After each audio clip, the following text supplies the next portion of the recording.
Alright everyone, Monday's video, and today we're looking back on yesterday's 5-2 victory over Falkirk in the quarterfinals of the League Cup. We're going to discuss the game some more, look at what Brendan Rodgers had to say, bring up some of your wonderful comments, and discuss a few other things as well.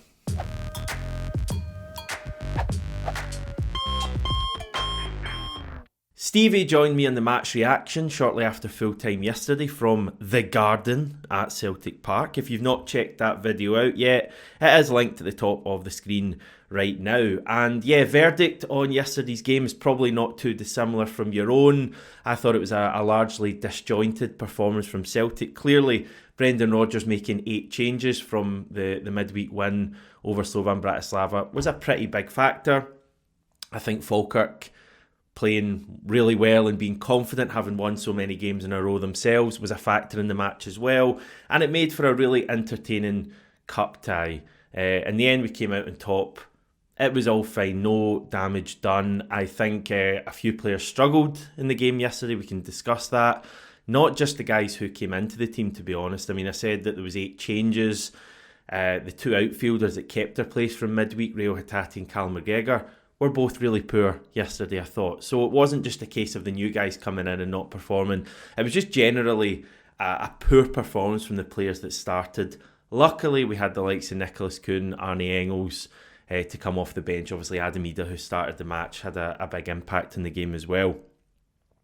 So, all good. Brendan Rodgers clearly feels that making all of those changes was a factor in the game going as it did. He rightly praised Falkirk for their performance, even describing them as probably the best team we've played this season, which I guess is a kind of comment that like people are going to read into and say, oh, Brendan Rodgers having a dig at Rangers and all of that stuff. Yeah, possibly. But like, does anyone disagree that Falkirk are the best team we've played this season? For me, it's very obvious the way they came and played, the way they passed the ball out from the back, the way they actually had to go at us. I thought was a lesson to other certainly other Scottish teams about when you come to Celtic Park, have a go at us, make it a bit of a game. You're probably going to lose anyway, so would you not rather lose playing like Falkirk did yesterday, and you're going to take real learning from that match as opposed to just like sitting behind the ball and waiting for the inevitable Celtic goal. So I thought Falkirk were great yesterday. As I said yesterday, I think 5-2 was probably harsh on them, but it says a lot about how ruthless we were at the end of the game. 4 goals in 14 minutes. But yeah, Brendan Rodgers very complimentary of Falkirk. Falkirk manager John McGlynn even revealed after the game that Rodgers had gone into the Falkirk changing room after the match to speak to their players. Clearly very impressed with how they'd played. So that is all good. Well done, Falkirk. I think they're going to go very close to being promoted this season. Probably between them and Scott Brown's Ayr United already. They seem to be doing very well as well. On the changes, Brendan Rodgers told the media it was a little bit disconnected for the first 60 minutes, and that's on me. It's not on the players. When you make 8 changes like that, I wanted to get some players in and play in the stadium, get in their first minutes of the season, playing with the team. That's the most changes I'll ever make. Normally, I would make 1 change per line, the back line or a triangle in midfield, 1 change there or in the front line. If you look at my history as a coach, you'll see that I wouldn't normally make so many, but that's the risk that you take. So he clearly feels that 8 changes was too many. It affected the team too much, and we're not going to see Brendan Rodgers make that many changes going forward. So as I said, no harm done at all. To be fair to him, there were a couple of first team players, very important players, that weren't available for the game yesterday. In fact, 3. Luke McCowan couldn't play. He was cup tied yesterday. Would he have started the game? Potentially he would have, maybe ahead of Rio Hatate, given that Rodgers was making so many changes. Certainly Alistair Johnston and Johnston Carter-Vickers, who may or may not have started the game anyway, but they weren't available yesterday. A couple of injury worries there that have maybe come out of nowhere. Certainly as fans on the outside, Cameron Carter-Vickers has a metatarsal injury, that bone in your foot that rose to prominence when I think all the England players started getting it in the mid-2000s. Kind of died a death a little bit, but it's seemingly back. Carter-Vickers has had this for a while. He's been having injections, Brendan Rodgers said. I think even ahead of the game in midweek, he had an injection. So that is a little bit of a concern going forward. Reading between the lines, I think Carter-Vickers might be 50-50 maybe for Saturday's game against St Johnstone. Possibly going to be a case of getting him ready for the really big games at the moment and hopefully just managing that injury for the next wee period. So it'll be interesting to see if he starts the game on Saturday. Clearly Dortmund to come after that. Alistair Johnston's issue is actually with his back, and he had a hamstring injury or issue recently as well that we spoke about, but he clearly has a back problem now. He's been having at least one injection as well. The prognosis is better for him than Carter-Vickers. Seems like he'll be back in training early this week and should be fine for the St Johnstone match. So yeah, one to keep an eye on there, or two to keep an eye on there with Carter-Vickers and Johnston. Clearly both very important players for us. By the way, mentioned Borussia Dortmund there. They had a bit of a shocker at the weekend. 5-1 defeat for them away to Stuttgart. Now, clearly Stuttgart are a good team in their own right. They're in the UEFA Champions League. They ran Real Madrid pretty close, I think, last week at the Bernabeu. So they're a good side, but that's a bit of a shocker, shipping 5 goals. So maybe there's weaknesses there in Dortmund that we can exploit next Tuesday. They play Bochum on Friday night. So maybe that's a game you want to keep an eye on. Right, we'll move on to some of your comments. The most constant theme here is criticism of Lewis Palma. He clearly didn't have the best game yesterday, and that performance and maybe his attitude as well appears to have been the final straw for many of you. I've picked out a few comments because there were many more on Palma. Starting with Henry McVeigh. Palma loves being a Celtic player. He doesn't want to do the work to remain one. He lacks game intelligence. KP Boy, Palma clearly does possess quality, basing it on when he first arrived here, but I don't like his look at me show-off characteristics. Has no pace or consistency or fight. I get rid for next summer. 2000 Boy, Palma is worse than a man short. No pace, no guile, no effort, and looked like no clue. He needs to go. Tell us what you really think. No, there's clearly a lot of criticism of Palma, and I think it's justified.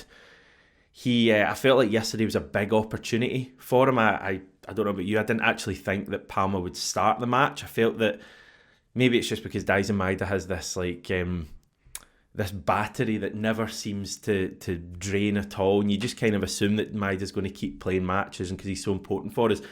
But I did feel that Maeda would start the game yesterday, and I felt like Rodgers starting Palma was almost giving him a big opportunity, just saying, this is your stage.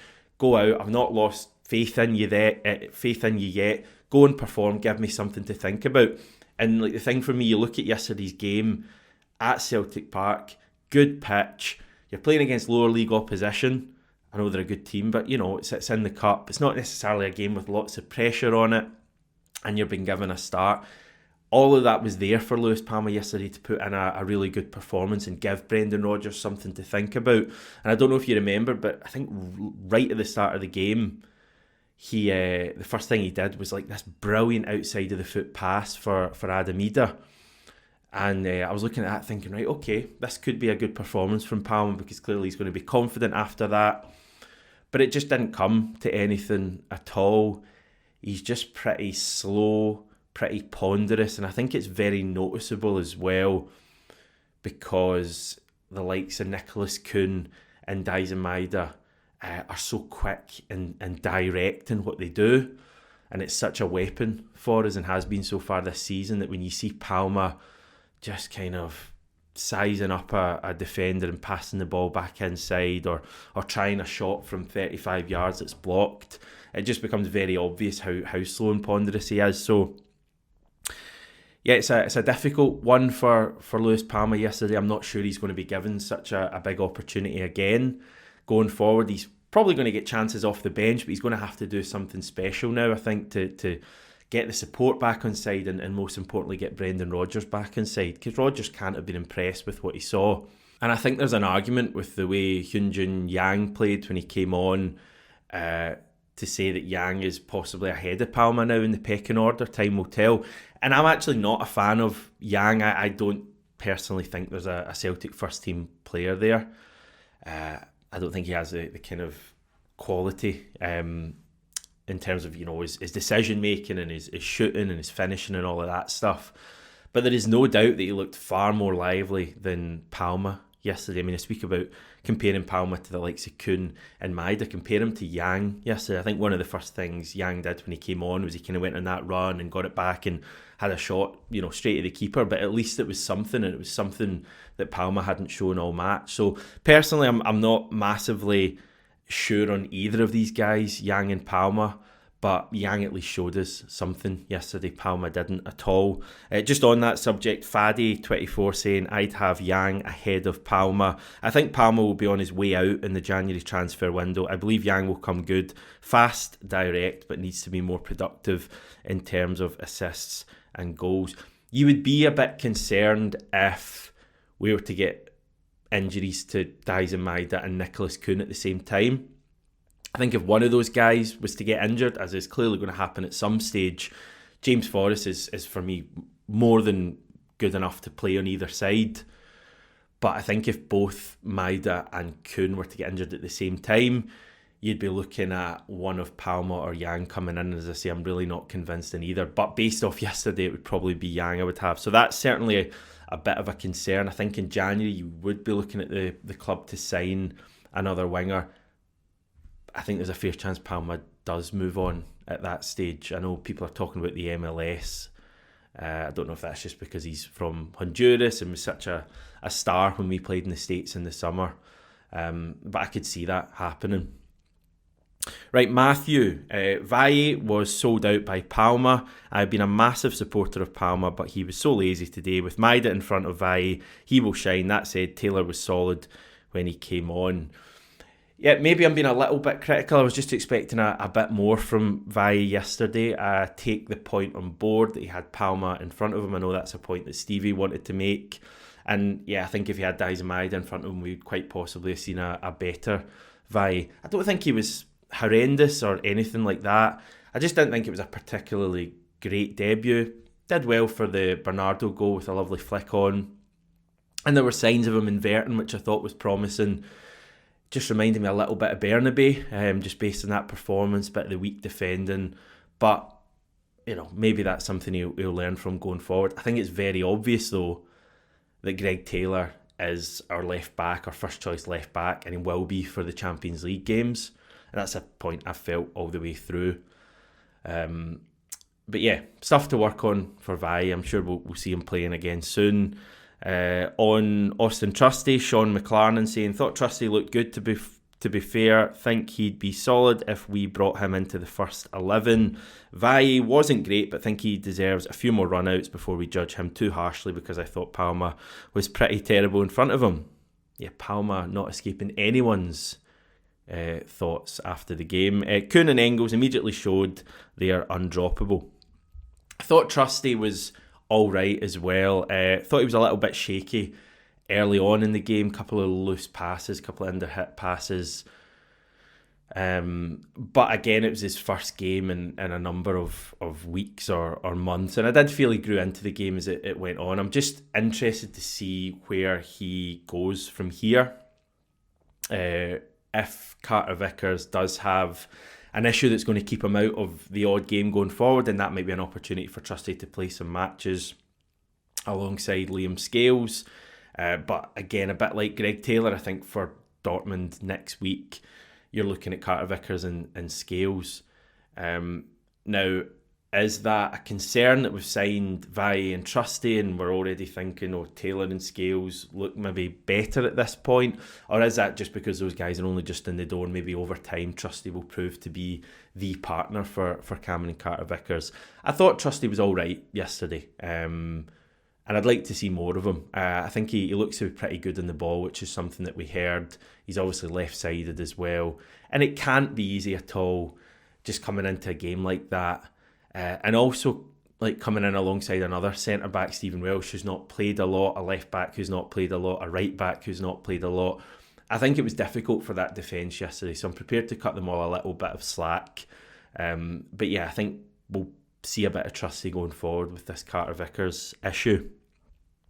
Elsewhere, a bit of criticism for Rio Hatate. I think he's struggling to find consistency. I thought he was really good against Bratislava, not good yesterday, not great against Hearts last weekend. So is it that he's struggling to find that edge playing at domestic level? I'm not sure. It just feels a wee bit like he's a bit loose and not just impacting games as much as he should be. And yeah, I really like Rio Hatate, but if he keeps playing at that level, he's not going to be starting very many games, because it seems like we have a pretty good other options there in regards to, you know, McGregor, Engels and Bernardo, who I thought was decent yesterday. So yeah, Hatate needs to buck up his ideas. Basically, I'm not saying anything, you know, major here. I thought he was really good, as I said, on Wednesday. And I think, you know, he'll get back to that level, but wasn't a great performance yesterday. Nicholas Kuhn, 5 goals, 6 assists in 8 games so far this season. Really good numbers. I just can't get over the change in Nicholas Kuhn from last season. It feels like a totally different player. £3 million we paid for him at the start of this calendar year. Looking like great business at this point. I would say he's worth at least 3 times that already, and it seems to be rising with every passing match. I am, so excited about seeing him going forward. 5 goals yesterday. That's 27 we've managed in 8 matches so far this season. More than 3 per game, and we go forward. A free midweek this week. No match, so we just look ahead to Saturday evening's clash away to St Johnston. And yeah, I said Saturday evening. It's a 5:45 PM kickoff live on Premier Sports. So that's it's a good opportunity for the team to get another win, and we'll obviously see a far stronger 11 for that match. The draw for the semi-finals of the League Cup, Premier Sports Cup, was made yesterday. As you know, it sees us up against Aberdeen, with Motherwell and Rangers facing each other in the other semi. We are set to be on the Saturday, that's the 2nd of November. That's because we face Leipzig on the following Tuesday evening. So yeah, we're almost certain to be on the Saturday. Could well be a Saturday evening game. I know they've tended to do that with the semi-finals of the League Cup in recent years. I don't know if the high-profile nature of Celtic versus Aberdeen will mean that they go for the early kick-off. I'm sure we'll find out today or tomorrow. But yeah, some really big games coming up. As much as we've not got a derby until the new year, I think we've got 3 games against Aberdeen coming up before then. 2 in the league, 1 in the cup. Those are going to be big games given how they're playing. A number of other challenges for us. Obviously the Champions League is going to be the thing that really gets everyone going. So yeah, it's just a really exciting fixture list going forwards. And all is good. I just wanted to bring up Celtic women as well before I go, because they've taken a pretty big step towards the group stage of the UEFA Women's Champions League, reaching that for the first time. We're playing Ukrainian side Vorskla Poltava over 2 legs, with the winners advancing to the group stage. Both legs been played in Airdrie. That's due to the ongoing war in Ukraine. And we won the first leg 1-0 yesterday. The second leg is on Thursday, as I say, also in Airdrie, 7:30 PM kickoff. It'd be a pretty major achievement if we could get through to the group stage of the UEFA Women's Champions League. Some big teams there, the biggest teams in the women's game: Barcelona, Lyon, Bayern Munich, Chelsea, others to come through qualifying as well. So that would be a bit of glitz and glamour on the women's side as well, which is obviously something that would be great. So all is well. I hope you have a wonderful Monday, and I'll chat to you all tomorrow.